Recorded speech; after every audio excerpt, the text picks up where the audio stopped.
everybody. Welcome to the world's greatest Bronze Age Spider-Man podcast. Here comes the Spider-Cast. I'm your co-host, Mike Cullen. As always, I'm joined by Joshua Mervell, and today we're going to be taking a look at some of the Spidey guest appearances from 1988. That's right, and unfortunately, Bex Luthor could not be with us, but G.I. Julie is here. Ooh. Oh yeah. Fresh off my 1 week hiatus. Hope you recuperated from whatever it is you were recuperating from. Life. Yeah, mood.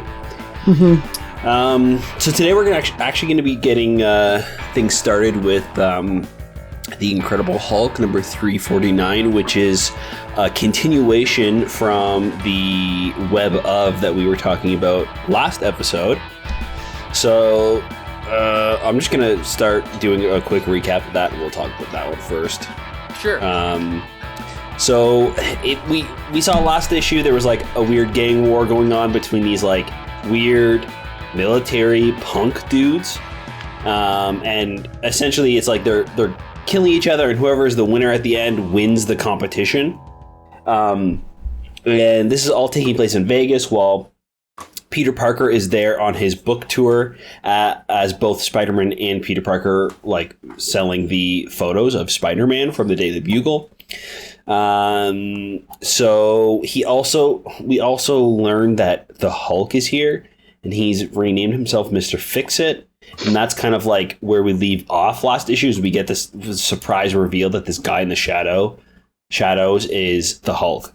So this one starts off, Hulk is kind of like angry at these military men because they seem to be like messing with his casino, I guess, that he runs, or whatever it is he's doing here. He's not a big fan of these Warzone guys. Spidey's kind of like caught in the middle of this feud that's going on. And Hulk is like trying to punch these guys and essentially like destroy them, get rid of them. And Spidey's stopping them. Like, he's like, these are bad guys, but like, yo, dude, you need to chill. He also doesn't realize it's the Hulk, I guess, even though last issue even though it was. We'll talk about that. It drives me crazy, but yeah.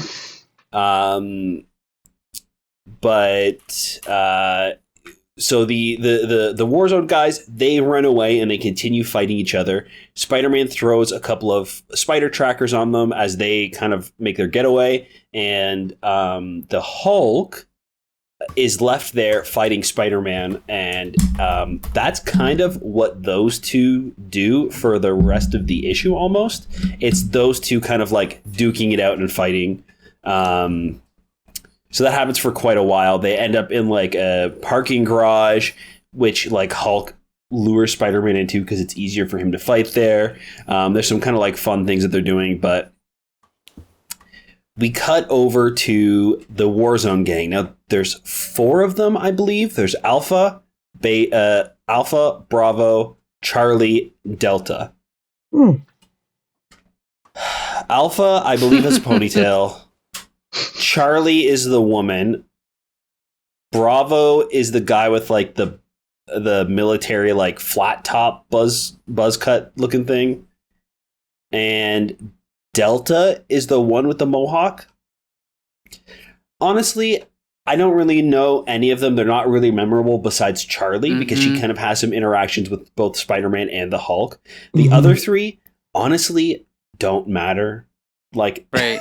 Nothing that they do in this issue matters. There's a bunch of fighting between all of them. Like, Bravo shows up and like kills Delta, and he gets blown off a building at one point. And then he shows up again later on.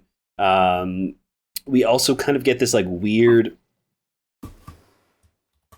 like little interlude, like thing going on in the background, where this must be some sort of like ongoing Hulk story that we're not familiar with, because I have no idea what's going on here. But this guy who's like who's trying to like take over Vegas, I guess, is there like crunching numbers, calling people, and then his boss comes in and he's like, listen, you have Tony, you haven't been running this place properly. You should have had Vegas in the palm of your hand. And then he just kills him, like he murks him. So the boss just offs him, and I don't believe he shows up again for the rest of the issue. Spidey and Hulk are still duking it out. There's some really cool things like Spidey's having a hard time fighting him, so he like takes a punch from the Hulk so he can use that punch as momentum for like a slingshot attack to come back and hit Hulk in the face. Like, that's super fun and creative. Probably the best thing in the book, honestly. We cut over the Warzone Gang. They're still like fighting and shooting each other. One of them ends up stabbing Charlie, and she crashes through a building and she's left lifeless on the street, and Spider-Man kind of like goes there and is like trying to save her, and like she's dead. And Hulk is kind of like, yeah, I'm satisfied with this. I really don't care about any of these guys. I'm out of here. And he jumps away. So Spider-Man's kind of left there with this body like, what the heck am I going to do? So he leaves. We are kind of like in the middle of the desert now. This fight is still going on. They're fighting each other and shooting each other. And we cut back to Charlie, and she breathes back to life. Like, she gasps back to life. She pulls this thing that she was stabbed with out of her chest, and she's completely fine. And who's there waiting for her but the Hulk? He grabs her and pretty much says, like, you're going to tell me everything I need to know about what the heck you guys are doing here in the war zone, or you're going to die. Cut over to Spider-Man as he's with the other three trying to stop this like big fight going on. Whoever this is, probably Delta or Bravo or whoever, is fighting Spider-Man, and then he like shoots one of those big like Las Vegas signs down, and Spider-Man is left there holding this thing, trying to save civilians under the building. Hulk shows up, and he grabs Bravo by the arms, and he snaps them off. And we see all this like circuitry and like zapping happening out of his arms. And he helps Spider-Man lift the billboard sign back up so it's out of safety and the civilians won't die. And he reveals to Spider-Man that they're actually all androids, and they have this yearly competition to see who's going to win. So they like kill each other until there's only one left, and then they all kind of like come back because they're robots, and the winner gets this amulet that they found, and it gives them like even stronger powers. So Alpha, if I remember correctly, has had it for the past few years running, and because he's won it and he has the medallion, he's always the strongest one and wins. But one of them ends up winning, and I think they say something like, the war zone's done, don't worry about it. And Spidey's like, you're satisfied with this? Hulk's like, yep, I really don't give a shit. So Spidey leaves. Hulk's like, okay, I'm done. He goes home, and he's ordering room service when Doctor Doom shows up, and we're left on like a cliffhanger for what's going to happen next. So honestly, like, kind of a lot of like weird small things happen with the war zone, but it's not super important. Honestly, like they're kind of just going back and forth fighting each other. And the only thing that happens is we learn that these guys are robots and they have a magic amulet, and everything goes back to normal. And Hulk and Spidey just decide to leave and like not resolve anything that's happened. Okay, can I just say, I think this issue is garbage. Yeah. Pretty much garbage. Like, I usually love Peter David, but number one, at the end of Web of Spider-Man, number 44, he recognizes that Mr. Fix-It is the Hulk. Then throughout half of this issue, he can't figure out who this guy is. And he keeps saying, whoever this guy is, it's the same writer. How did Peter David, screw this up now? Unless that one bit of dialogue was added in by the editor in web number 44. That's possible. But at the same time, okay, let's just assume that's what happened. As a writer, why would you want to waste half of an issue with a character? You know what it reminds me of? It's a whole Hollywood trope, like that movie, that volcano movie with Tommy Lee Jones. Well, it doesn't matter. Anyway, okay, so there's a volcano movie with Tommy Lee Jones. And at the beginning of the movie, the girl scientist says to him, we have a wave of lava coming in or over the, hillside or whatever. For half the movie, Tommy Lee Jones is like, well, I don't believe that it's lava, whatever it is. And so the entire movie, he spends denying the fact that it's lava. And then halfway through, he accepts that it's lava. But is this his character arc? This is shitty writing. What is the point of having that denial in there when it's just so obvious in your face? It's just so stupid, And then to not only to make it a plot point of this issue that he doesn't know who he is and can't figure it out, but also the fact that he already figured it out. It just ruins the whole issue for me. On top of the fact that I already don't like these characters. I don't like the revelation about this stupid Ruby, which makes it even worse. Yeah. It's just like two cliche stereotype MacGuffins just shoved together. Like the fact that they're this kind of war games thing, killing each other, and they're after this medallion that has nothing. It's like cramming together two genres that don't go together. And I don't know. I just thought the whole issue. There was also a lot of jokes, and usually I like Peter David's jokes, but all the jokes in this one seemed forced. All of them. Oh, you didn't like the joke where the Hulk was like, he can't hurt you anymore. He's unarmed. And he's holding his arms. Like there was one joke that I thought was funny in the entire book. Okay. With the when Spider-Man's holding up the sign and he's like got both arms outstretched up in the air, like trying to save civilians, and Hulk turns to him and says, "Hey, Spider-Man, ticklish?" I thought that was kind of funny. Yeah, that wasn't too bad, but the other ones were like forced puns. I don't know. I just didn't like them. Ugh. Anyway, Jolie, what were you gonna say? I just said it. Oh, okay. Yeah, I don't know. No, there's really nothing to add other than I'm suspicious. Well, it was mostly about Volcano because it's very interesting. About the movie? Up Volcano. Okay.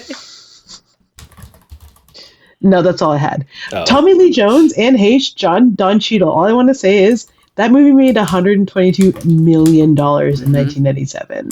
That is like, that was what I would say like this comic is the blockbuster equivalent to what that movie was to 1997, Just fodder for the theater goers.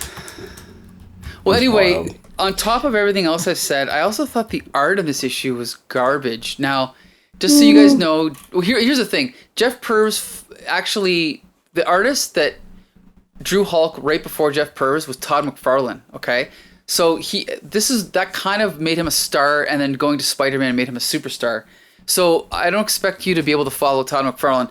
Jeff Purves is actually a really good artist, but here he's teamed with Terry Austin, who is a legend in the industry for inking John Byrne on X-Men. But by this point in his career, as you can see, his inking it's like non-existent. It's like sketchy and just, I don't know. It's just lines. Yeah, it's just lines. There's no depth. There's no detail. There's no texture. There's no shadow. Well, here's the thing. I don't honestly mind that either.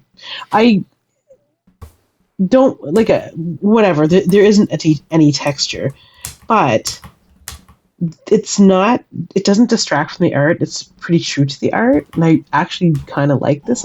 I kind of like the art. I don't mind it. It's not like, revolutionary right home about art, but it's not terrible. Yeah, besides the Hulk's face, which I think is just a design thing, I'm so confused why he looks like this in the gray state. Like, it just so looks off a lot of the times.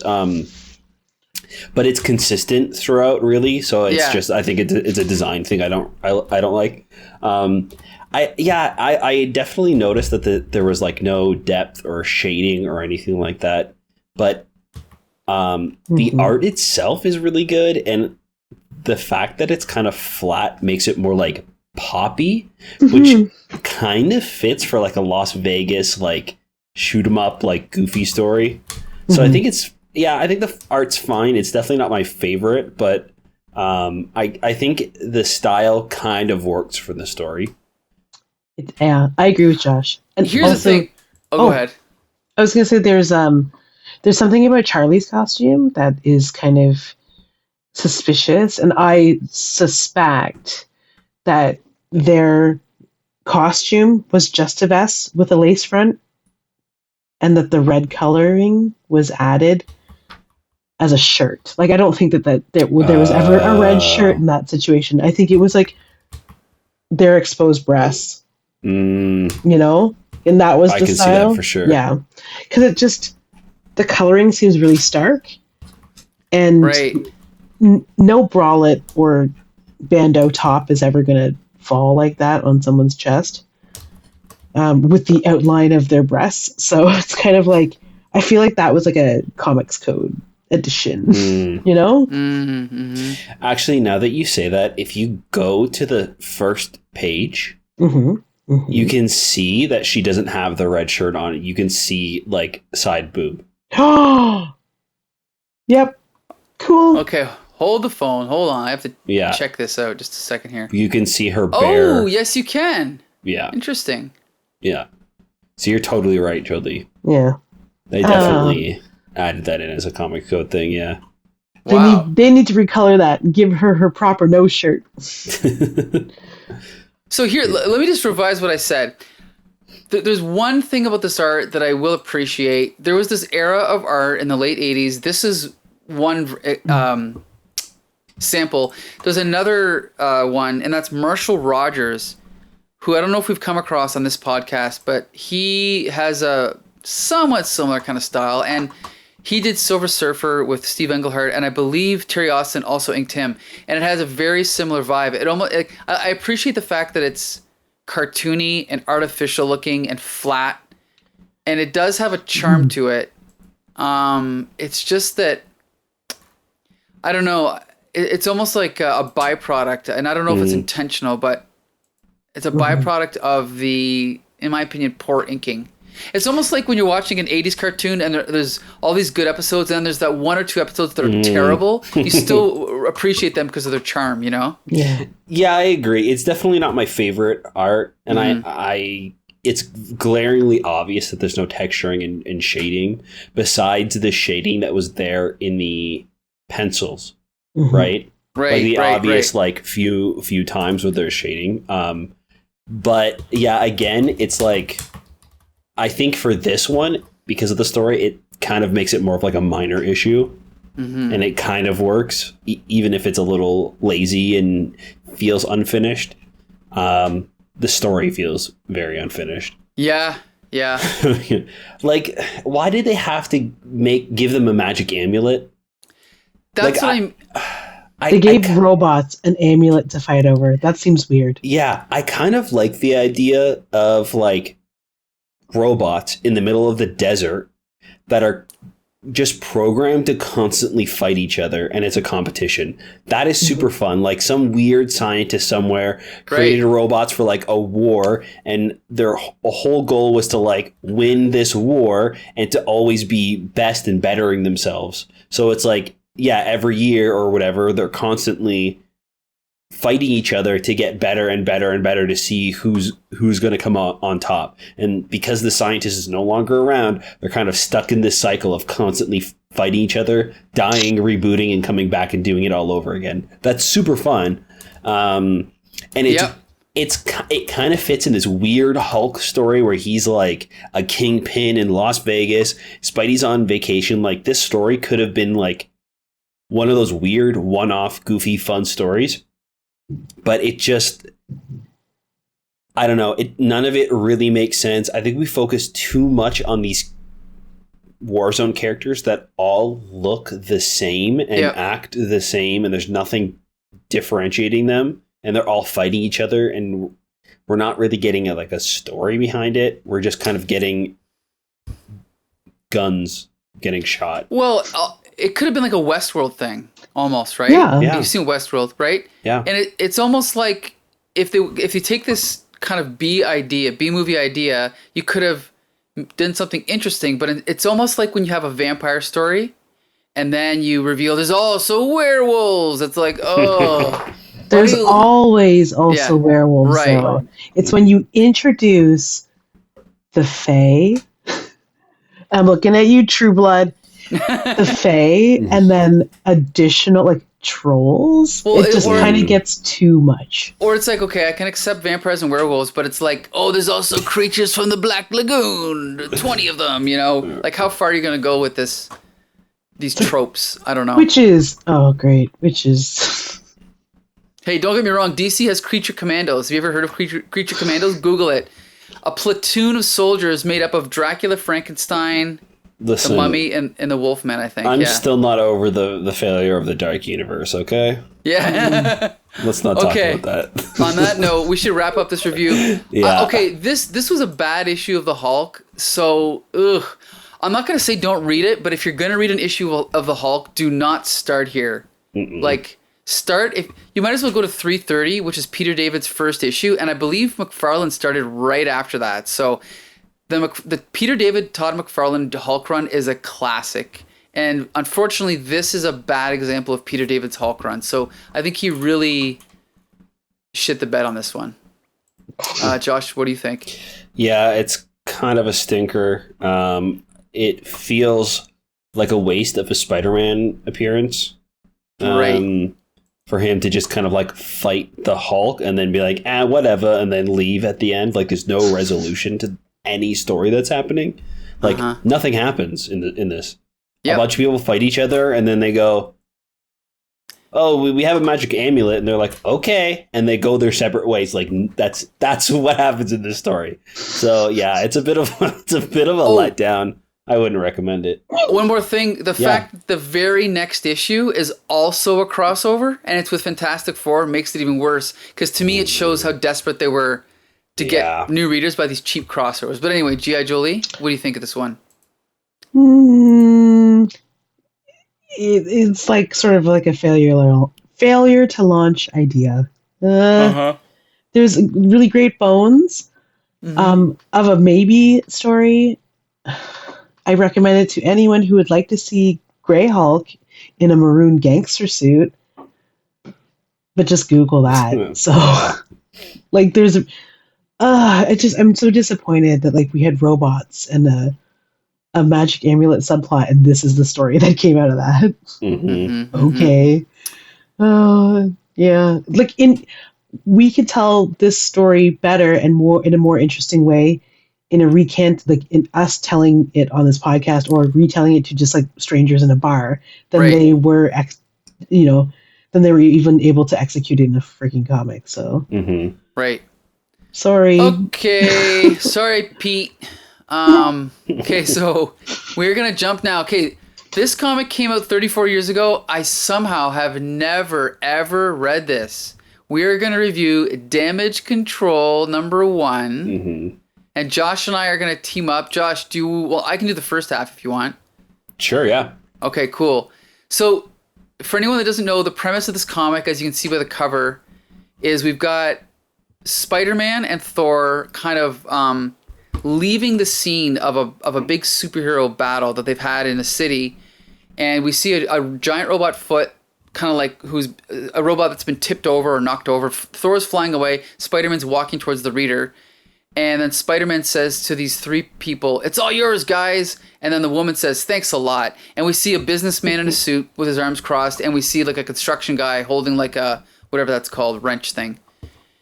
And so obviously it's meant to be comedic. And then at the top it says, when the superheroes need help, they call Damage Control. And I always knew what the premise of this book was, but I'd never read it. And so it's a bit unusual because this cover though is awesome. Before you get into like the story, I love this cover so much. It's great.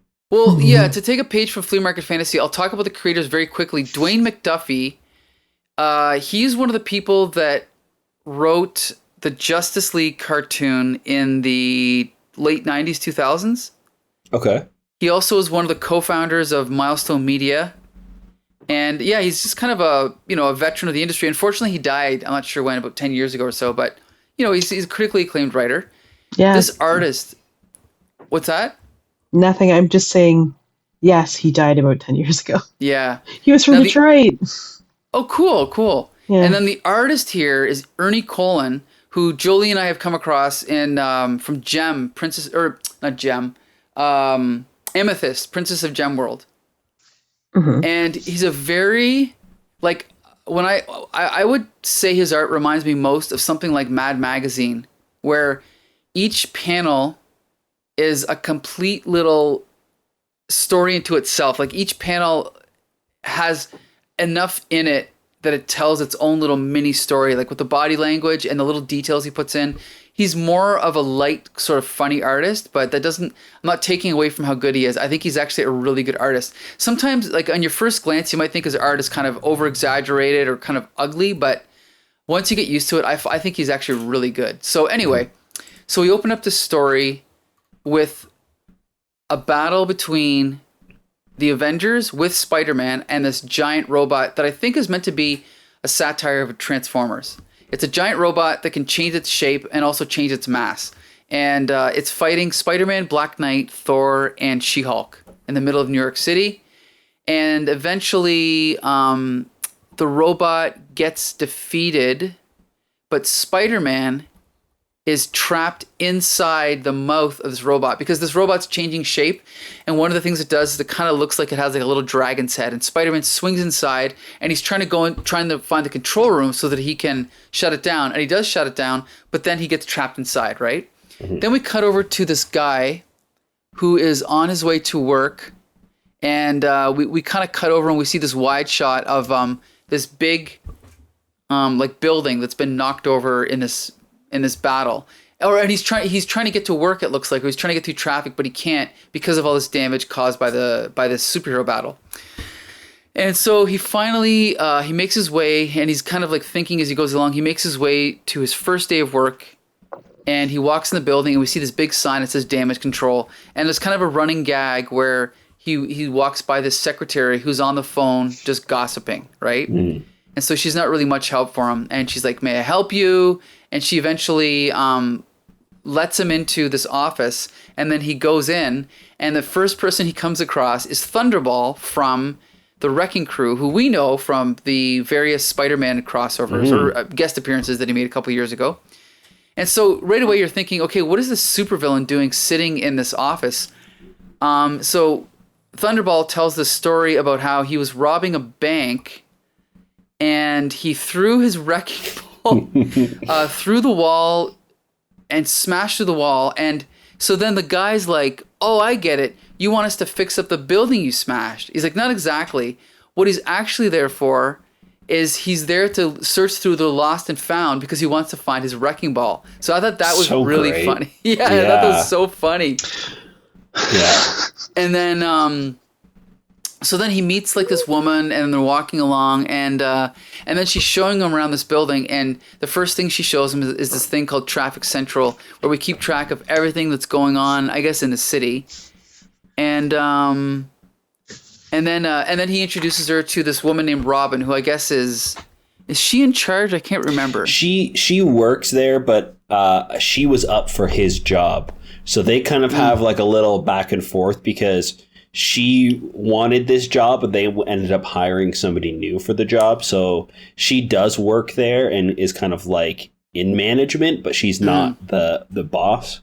Okay. And yeah, she introduces him to this like new character who's like, I guess like a building manager or like a construction manager, and they're doing work on the World Trade Center. And we see that the robot has actually crashed into the World Trade Center, which is kind of a surreal, weird thing to read about. But we see that he's kind of like leaning up against and it's cracked. So he's worried that he's out of a job because, they're not going to, fix that. It's also a great splash page of that robot, eh? Yeah. I think it's really so cool. Good. Yeah, the perspective of like the leg coming towards and like intertwined in the building, super fun. And it's obviously a little bit over the top because of the size of him and the Twin Towers, but it's a great shot. Yeah. And then we cut back over to the Avengers, who are trying to break into this giant robot's head to get Spider-Man out, and they can't do it. And so I think it's so funny because eventually they're just like, okay, well, you know what? We can't get him out, so we're just going to take off. Yeah. Sorry, we have something else we got to do. And all the Avengers just leave him inside the robot trap. And he's like, we shall return for you as soon as we can. Avengers assemble! Swoosh, they fly away. I love it. Yeah, I love it. We cut back to him too in like the fetal position. Like, terrific. Like he's just alone in the darkness inside this robot. It's great. Yep. And so then we cut back over to Thunderball. And so it looks like he found his Thunderball. And then we see the secretary still gossiping on the phone, right? And then we cut over to this actually looks like Dwayne Mcduffie here. This is the tall guy. We cut over to oh wait, is he the same guy from the beginning? No, he's not. No. Okay, no, different guy. So we see this meeting, and sorry, I'm just skipping back here. Mm-hmm.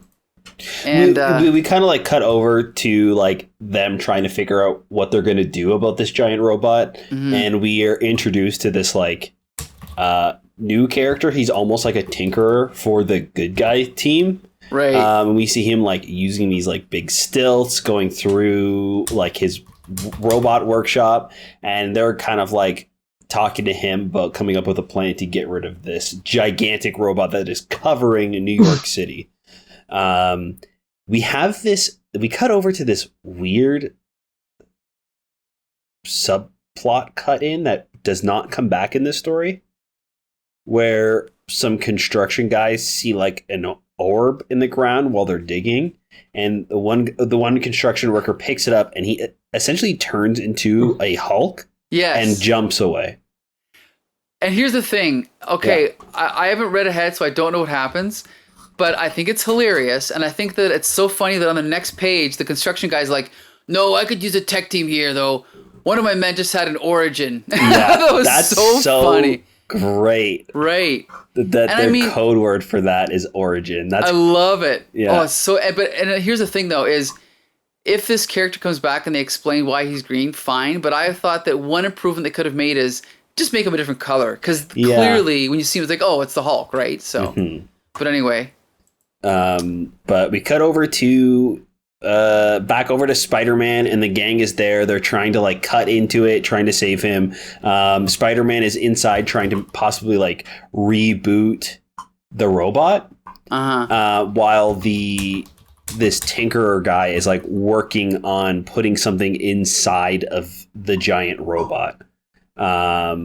We also see there's like I can't remember what happens. They like dig up a gun or something in the construction site as well. No. This device that's brought over is the thing that was installed in the robot. And once the robot is rebooted, we see that it turns on and starts flashing. We're a little bit confused as to what's happening. We see the robot get up, and we're kind of left like, oh no, is the robot coming back to life? But no, this is all part of the plan. The agent presses a button, and the robot starts shrinking and converting, and we see the arms fold in and the neck kind of twist around, and it turns into a little beetle. Right, a little Volkswagen Beetle. Yeah. Volkswagen Beetle. And they pop open the trunk, and Spider-Man is inside. He says thanks for helping out and swings away, and we're kind of left with the two characters, the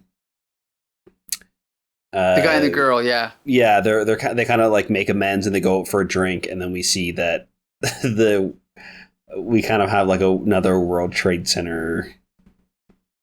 It just says is like mostly fixed. Kind of joke. It says meanwhile back at the World Trade Center, and we see the guy looking at the Twin Towers, and one of them is completely misaligned in the way that it's been rebuilt. He's like, what the heck, close enough. Yeah. So I love this comic. The closest thing that I can say to this that was around at the time would have been Justice League International, which was the funny version of the Justice League with Booster Gold, Blue Beetle, Guy Gardner, that whole bit. And this was not quite as funny, but in a way it was a little bit more creative. Like, these gags were not just stupid, they weren't just throwaway, they were built into the story. And I don't know, that's what I liked about it. And I think the art is so perfect for this. Like that even that last panel is a great example of the way that the guy's kind of just looking at the Twin Towers. Like he's a perfect artist for this genre, I think. And the whole gag about again, this is not stupid. This is creativity. The giant robot transforming into a regular sized Volkswagen Beetle is so funny, and the fact that Spider-Man just ends up in the trunk, that's hilarious. Right. And not only, okay, so anyway, the point is I love this book, and I also think it would be perfect for a Marvel TV show. Yeah. Perfect. Apparently there is a pilot on the internet somewhere of this show. I'm pretty sure that's what I thought. Like Alan Tudyk, I believe, was even cast in it. Like it was like a big thing. Oh my god. Really? Yeah. And it didn't they kind of, it was like almost like Project Superpowers where the whole thing was, I think Vanessa Hudgens was in it too. But it was like, they are damage control. What happens when superheroes like, fuck up the city? This is the crew. Maybe it was a DC thing? Maybe. No. Okay. Is it It says here it was slated to be produced by Marvel. And there is a picture here. Production, on October 25th, 2015, ABC ordered a pilot. Yeah, because this was around the Agents of S.H.I.E.L.D. era, and it was going to be like an ABC show. But I guess they never actually filmed it? It doesn't look like. I could have sworn I saw like a trailer or something for it. Yeah, not to be confused with the MTV reality TV show of 2005, Damage Control. No. Right. Let's see. Well, in any case. Yeah. I don't know what else to say about this. Again, this is something I would have ate up when I was a kid. I cannot believe that it took me this long to read it. And even when I posted some sample pages from this series, there's one, I won't say who he is, but there's always that one guy on this Facebook page that I post to who's got to be kind of a contrarian about everything that everyone posts. And he had to be like, well, surely a one-trick pony series whose trick quickly wears thin, unless the characterization is superb. In other words, he hasn't read it, right?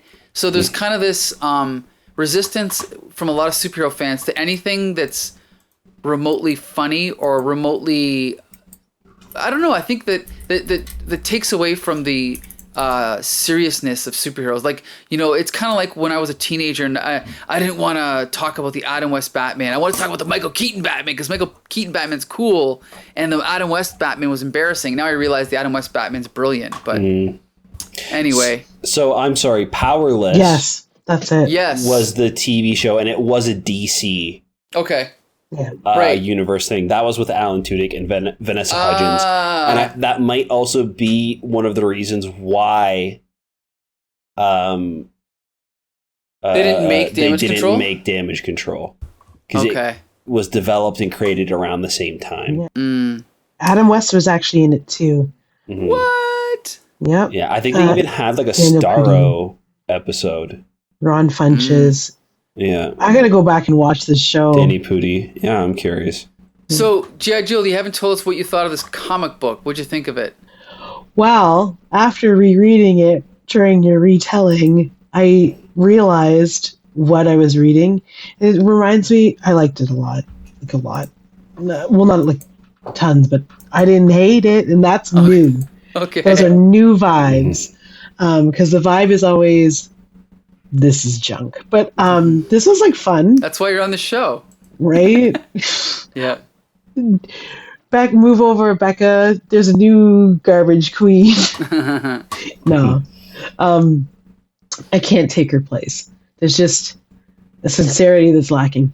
I can't fake it. You know what I mean? Like, and she doesn't fake it. She loves what she loves, and that is why she's missed. But anyway, enough lamenting.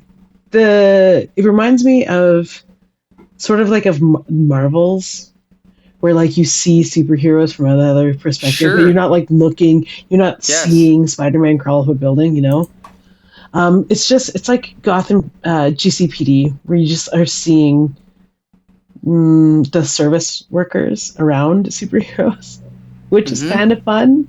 I felt like the cameos were kind of shoehorned though. Like, it didn't make like She-Hulk didn't really make sense. She just kind of appeared and then wasn't there. And also Spider-Man felt very shoehorned in. Am I thinking of the next issue we're going to talk about? Yeah, no, this one he was fine. I thought. I think the next issue it feels less connected. This one I think is, for me, it worked. Mm-hmm. It was like a little like, okay, I guess, did we really need to have Spider-Man trapped inside? No, but yeah, because it's kind of like weird that the Avengers just leave him. I think, right? Like it's a funny joke. Right. But it feels really out of character that they would be like, Right. sorry, Spider-Man, you're out of luck. Deal with this yourself. Mhm.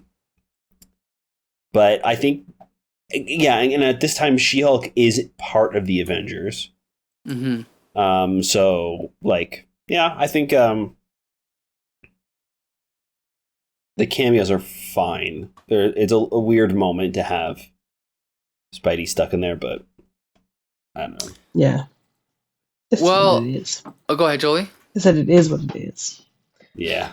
And here's the thing: is I want to point out that Alan Moore's revolutionary character, or his take on a character, Miracle Man, which is what led to Watchmen, that was actually inspired by a comedic take on Superman from, it might have been the 50s. It was called Super Duper Man. And I don't know if it was in Mad Magazine or what it was in, but I think it's interesting that sometimes when you do a satire or a parody or whatever, it kind of frees up your imagination a little bit. And I think, Jolie, you pointed out something that I wonder if this comic is partly what inspired Marvel's. Because I don't think if you had a writer like Dwayne Mcduffie or an artist like Ernie Cullen, if they hadn't thought of the idea to just do a goofy take on superheroes by going to these pedestrians, that if we ever would have got something like Marvel. So I think that's actually a good observation, that there's a connection there for sure. I wish I would have read this as a kid. Now, here's the thing. I found out some interesting news about Damage Control. There's going to be a new 5-part miniseries. This was just announced like a few weeks ago. And the art is going to be done by Michigan's favorite son, Jay Fosgitt. So we will have to pick up that comic and possibly review it on the show. And Hey, give maybe it we an can have artificially... Jay back. Yeah, there you go. We can give it an artificially positive, glowing review because we're friends with them. But yeah, that'd be great. G.I. Julie, maybe you can set that up, eh? Maybe I can. All right. I'll try my Use your hardest. feminine wiles. So anyway, yeah, I mean, again, this is not a masterpiece. If you're going to compare it to Justice League International, maybe it's not quite as good, but I definitely wish I would have read this as a kid, and I give it a high recommendation, especially since a lot of people, some people think that Marvel's quality started to decline around 1986-87. This book is 1988, and I think this is an example of, it proves that they were still being creative at the time and still taking chances, and I think it's a really fun book. Josh, what do you think? Yeah, the story is super fun, very creative. I love the art. I am definitely going to be finishing this 4-issue run, like for sure. So it's a high recommend for me for the first issue. It's great. Awesome. G.I. Jolie? Yes. Everything you said. Just All right. this is definitely like the reason why we do this show is to like dig out the buried treasure, and this is like some pretty kooky, fun buried treasure. Right. Yeah. And that's why I love doing these crossovers, because we get to sample other Marvel comics, right? So anyway, it's good fun. And with that, now we are going to jump to Marc Spector Moon Knight #2. So this is, I believe, the second volume. Yes. See, I love this. Back in these days, they used to give every, like, if a comic was canceled and then restarted a few years later, they'd give it a volume. So this is, oh no, it's still volume 1. Okay, so what they would do is if there was New Teen Titans and then they started a new series, they'd call it New Teen Titans Volume 2, so you could keep track. Now they reboot every year and they don't do that. The way that they got around it by avoiding calling something a Volume 2 is they'd give it a little subtitle, right? In this case, Marc Spector Moon Knight. That's the title of this series. So this would have been the second volume of Moon Knight. And, okay, first I'm just going to say that it's written by Charles Dixon, who is famous for three things. writing Batman in the 90s, having extreme right-wing politics in the latter days of his career up until now, to the point that he's part of, I believe, Comicsgate. Pardon me if he isn't. Chuck. And number 3, he's also famous for supposedly writing more comic books than any other writer in history, which is a claim I dispute because it just can't possibly be true because he's Chuck Dixon. But anyway, the art is by Sal Velluto, who I believe I know from The Demon. We could talk more about him later, but basically, Moon Knight has been accused of being Marvel's Batman, and if you just read this comic, you can 100% see where that comes from, because this comic essentially opens up like a Batman comic where you have a bunch of hoodlums. I don't even know what they're doing. They're like using a telescope at the stars. Yeah. They're not even hoodluming. They're just amateur astronomers. You know what? I mixed it because I also read number 1. I think I mixed it up with number 1. Sorry about that. Oh, okay. So they catch a glimpse of Moon Knight, and we see Moon Knight standing at the end of the street, kind of looking over it. And we see that Moon Knight has like a Moon Knight mobile, or no, what is this? Yeah, I'm not sure what he calls it, but it's a but it basically looks like shape. Yeah, it's exactly like the Batwing, except it's shaped like a moon. And throughout the story, Moon Knight is communicating with Frenchie. So Frenchie is kind of like his assistant / butler / whatever, who's the pilot of this little plane, and he's helping him out. And oh geez, man, I shouldn't have read both issues because now I can't remember what happens in this one as opposed to the first one. But we have these two guys, these two kind of geeky guys wearing like Hawaiian sort of, or weirdly patterned shirts, who are working for the Bushmen, who, if we remember, he was in the TV show, wasn't he? Is that who Ethan Hawke's supposed to be? No, not even close. No. A man wearing an avocado shirt? No. No, the Bushman, the black guy with the skull on his face. I don't think that's who he's supposed to be. Here's the thing, the names have been changed, but this is the guy that kills the mother of the girl in the story, and this girl, this blonde girl, is supposed to be the Egyptian girl in the TV series, with just a completely different name. But as far as I know, they have the same like backstory. Oh, so interesting. It's very confusing. Okay. And so Moon Knight is running around. Oh, I know what's happened. I remember now. Maybe.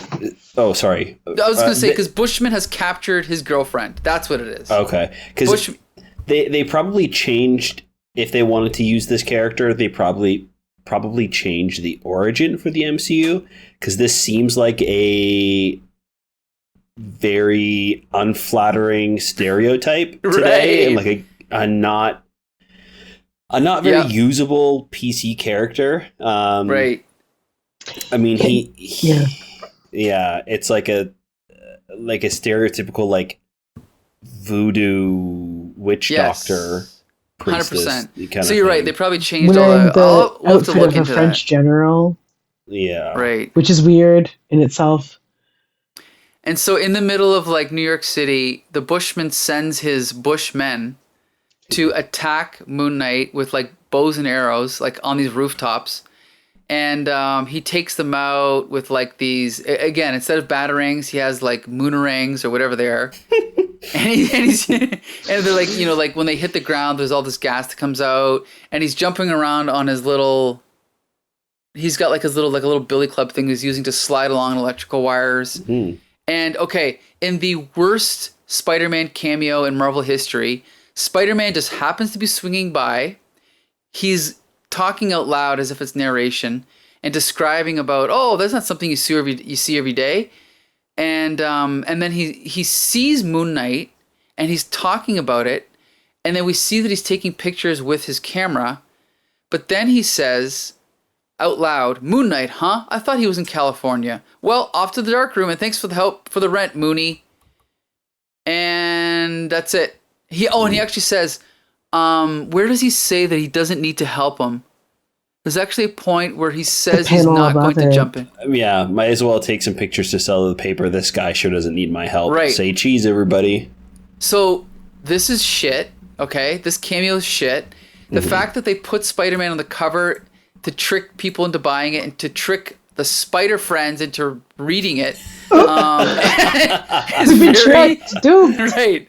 It's very cheap, and I hate it, but it's okay. But it makes for a good review. It makes for entertaining conversation. Go ahead. I will say, visually, when he is on the panel, it looks great. I love that he swings on, and then we see like the panels are inside of the film roll of his camera of the pictures he's taking. That's super fun. Like, it looks really cool. And then I was like, oh, I'm kind of like excited to see how this is going to work out. Yeah, the next panel, he's like, well, I'm off. I'm like, you have got to be kidding me. He's done. Right.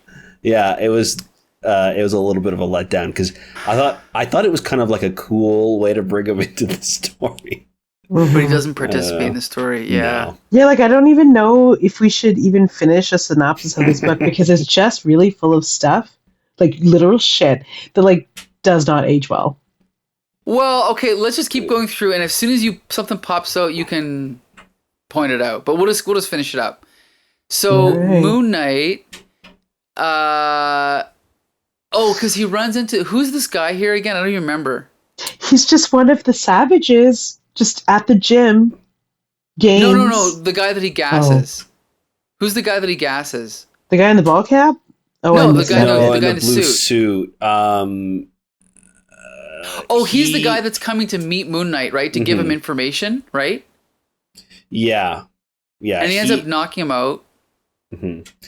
Tying him by his feet and like dangling out of the yes, but before that happens, we cut back and before that happens, we cut back and we rendezvous. We see that the girl is being held prison in this house, and Bushman's there, and she's trying to be tough with them, but it's not working. Then when we cut back to the guy, he's being dangled by a rope like over the city, and Moon Knight is like swinging him around and punching him and trying to find out where the girl is, right? And so finally she says, or he gives him the information, and then he drops him on the street, and then we cut over to which doesn't make any sense to begin with.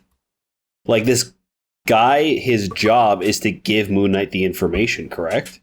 So why is Moon Knight acting like he's interrogating him? Because it's crap, I think. I'm pretty sure that's why. Okay. And so then Moon Knight says, so what do you want? Or what does the Bushman want? And the guy says he wants $10 million. And so Moon Knight's perfectly prepared to pay it. But then we cut back to Marc Spector with...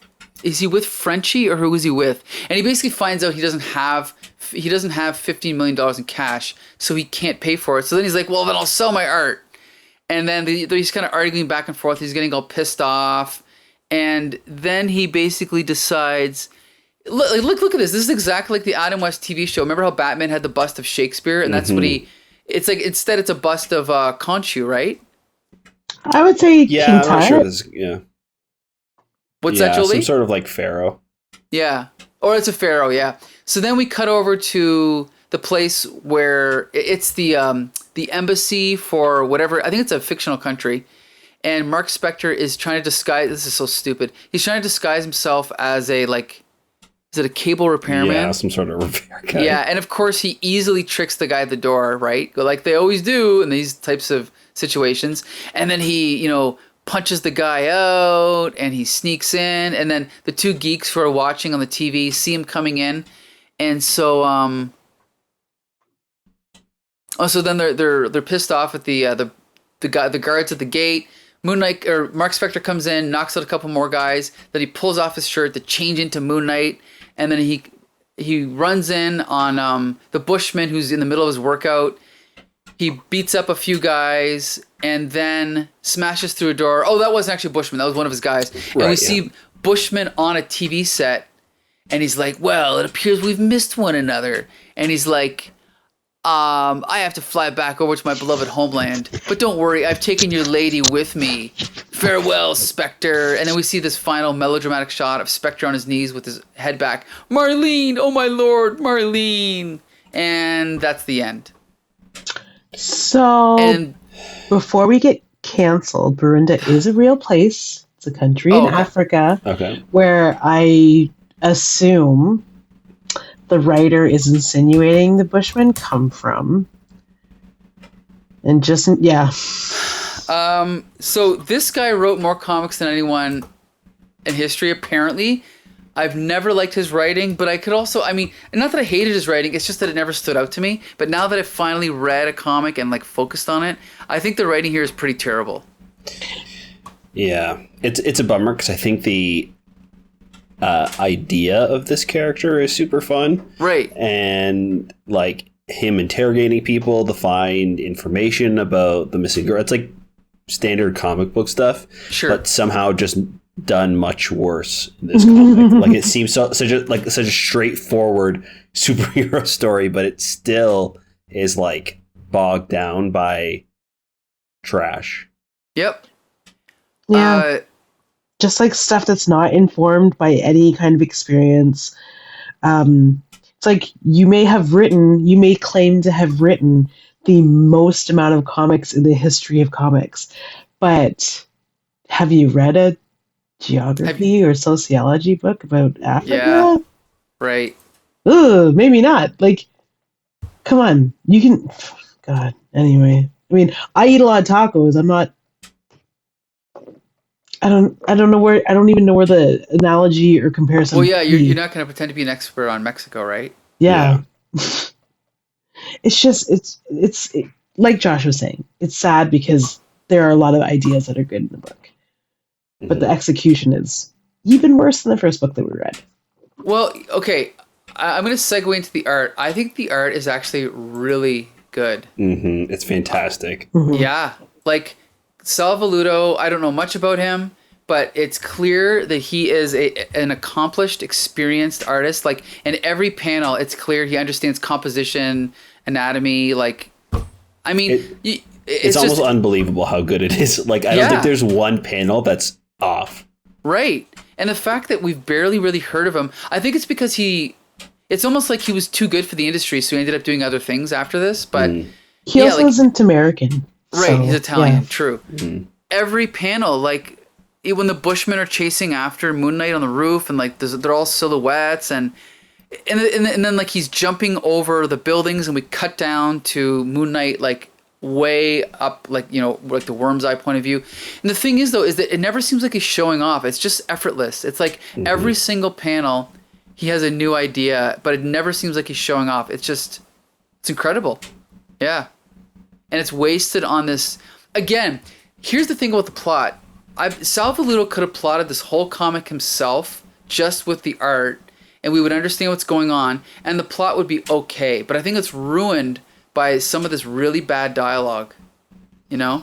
Mm-hmm. And just the convoluted, like, even Spider-Man talking out loud to himself, like, that could have been handled a little bit better, and I don't know. It's just too bad because I was looking forward to reading this because, you know, I like Moon Knight, and the TV show, it was pretty good, and I was like, oh, cool, we finally get to read Moon Knight, but I definitely would not want to read any more of these if they're written by Chuck Dixon. Yeah. I'm just going to look at them. If I come across them, forget those words. Just right. Look at how gorgeous they are. Velluto Power Pack. That's where I knew the name from. Oh, really? Okay. Yeah. Okay. I think, yeah, you were saying before, and I mean, it's not like the Velluto podcast, but I don't think it's that he stopped working and that he was too good for anything. It's that they weren't putting him on any books. And it just kind of has no... Yeah, right. It's wild. He started on... Let's see. He started in 1998 with Power Pack, and then was assigned... that's a mistake. It's 88, but go ahead. Sorry, yeah. 88. And then was assigned to Marc Spector Moon Knight.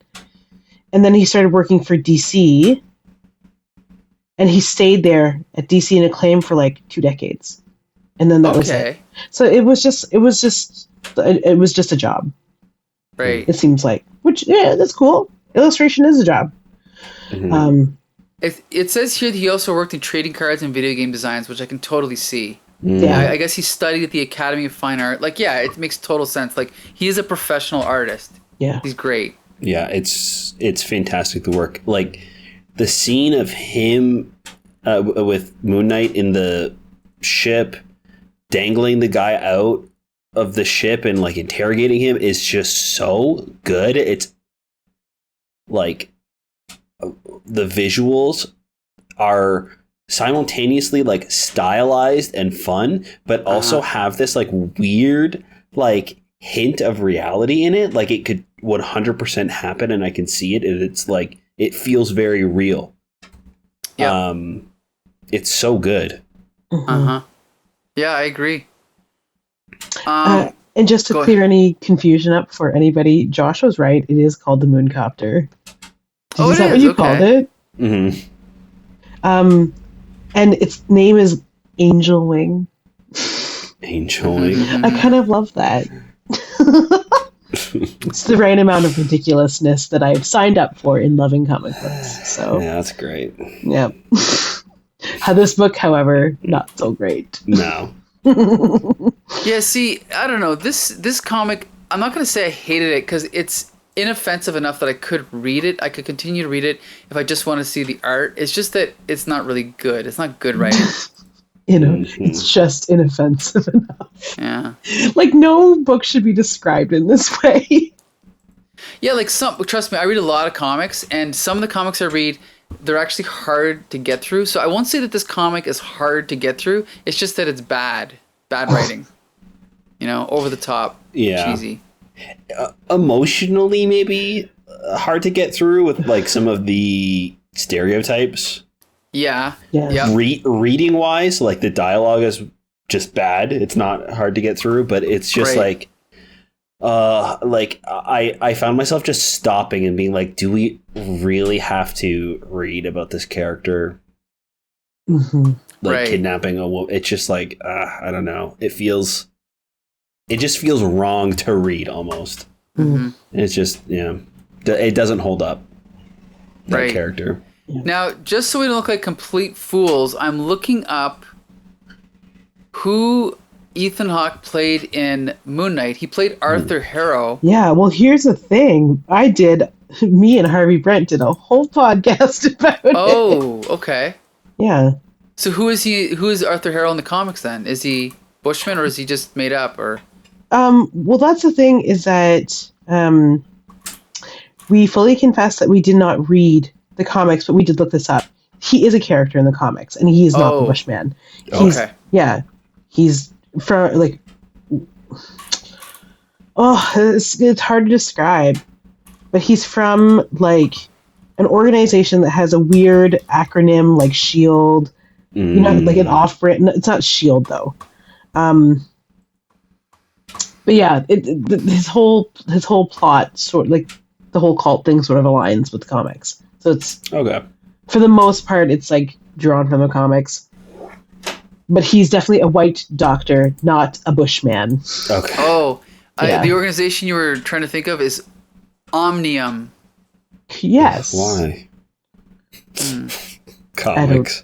I don't even know. It's like ridiculous what Omnium stands for too. I wish I could find it really quick. Do you have it open, Mike? Here we go. I can find out. Omnium. Wait 1 second here. Earth 616 is the... Come on, scroll. It says acronym unknown. Oh. Isn't that funny? Fine. Also ridiculous. Also which is kind of, yeah. Right? I'm like, I want to be mad at that, but I'm actually quite pleased. Also, just for the record, this is the third Moon Knight series. There was Moon Knight, then there was Fist of Khonshu Moon Knight, then Marc Spector Moon Knight. Anyway. Well, I'm definitely not going to continue reading this run of Moon Knight, but I am interested to know more about this character, not from this writer. So it's going to inspire me to look up some other things to read for sure. And I'm not, for obvious reasons, not going to recommend this one. But if you have it in your hands, please flip through and just look at the panels because it's beautifully done. Yeah. The art is really good, and also most importantly, it's not really like any other American artist at the time. There's like some hints of Neil Adams, but this guy has his own style. For sure. Like we said, he's a professional artist, so I recommend it just for the art. It's informed by a culture and a history of art that is so rare in comic book illustrators. So, yeah, for sure, I too am recommending this art. All right. Well, I guess that wraps up this week's episode of Here Comes the Spider-Cast. I want to thank G.I. Jolie and Josh Mervell for joining me. Thank you. We're always going to be here, though. Yeah. Well, I mean, not last week, but, you know. That's true. So, okay, well, Mike. Yeah. Next week, are we back to our regular reading schedule? Back to our regular reading schedule. So that's going to be the last comic books from 1988. Yes. Okay. Which means we're almost in the last year of Spidey comics from the 80s. That's true. Can you believe it? Wow. That's crazy. It is crazy. 1980. Oh, and also, another thing is that we should inform our listeners that we will be doing a special episode to celebrate Spidey's 60th anniversary soon. So keep your eyes peeled for that. Ooh. Or your ears peeled. Or your ears peeled because you can't see us. Next week, we will be reviewing Web of Spider-Man number 45, featuring the Vulture, Amazing Spider-Man number 309, featuring Sticks and Stone, and Spectacular Spider-Man 145, featuring the Boomerang. So be sure to join us then, and Josh, you can take it from here. Yeah, we want to thank you guys so much for listening to the podcast. It really helps when you leave us a review on Apple Podcast or on YouTube or on Facebook. Please let us know what you guys think about the episode and the comics we're talking about. We want to keep that comics conversation going. That's right. And until next Monday, see you later.